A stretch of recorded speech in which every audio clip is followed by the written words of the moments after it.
flower across there. Are there some other great fishermen that have come through the area that we never hear about over the years that have passed on maybe? Well, how about Pete Lyon? Yeah, we haven't really talked about Pete Lyon. Do you guys know Pete Lyon? Yep.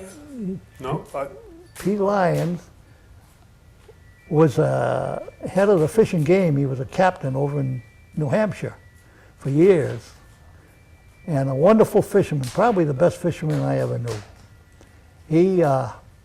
He took care of all the trout for Henry Fonda on Golden Pond. Yeah. He had really? Okay. six of those Walters. yeah. And I have pictures of Pete up in Nova Scotia with us with a 43-inch landlocked salmon. I have it in the car. Wow.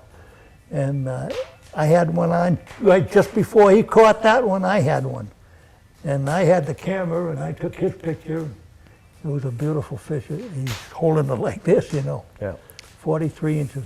But Pete was one of the best fishermen. I'll tell you a little story about Pete. Sure. I came up the river one time. I was down by Canoe Pool, coming up the river, and Pete was laying on the bank there, right on the point. It was all grass at the time. He's laying on the bank, and I put my rod in my right hand, held onto it, and I just had enough line to throw across the river and pull it in. And I'm talking to Pete, just talking. All of a sudden, a fish came right up and took a swipe at the fly, but he didn't take the fly. So Pete said to me, he said, "Have you got a big wolf, Harry?" I said, "Yeah, got a big gray wolf."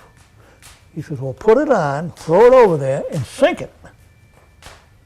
So I put a big gray wolf on, I threw it over there, and I sunk it, pulled it across, pow. I had that fish on, nice big salmon, about 22, 23 Wow. inches. But that happened twice at Steep Bank with me. And the other guy that told me about that was Pete Smith. Yep. Now, Pete Smith probably was, I'd say in his 60s when I was in my 20s. So that's got to be about 55 years ago or so. Yeah. And I came up the river the same way. And I hit a fish and it broke off. And he asked me, he said, "What size tippet you got on there?" I said, 3 pounds. He said, "You ought to know better than that. Fish in here, you got to use 4 or 5 at least." So he also told me that one of the best flies for the trout in that river was a grizzly or a gray hackle, soft hackle fly. And it's proven out over the years. I agree with that. I have taken more fish just under the surface with that fly, probably, than any other fly. It's a soft hackle fly, about a 14. Well, I fish a lot of soft hackle they're flies. Soft hackle fly. Right in the film. Yep, Yeah. right in the film. Great fly. Pete knew what he was. Both Pete Lyons and Pete Smith.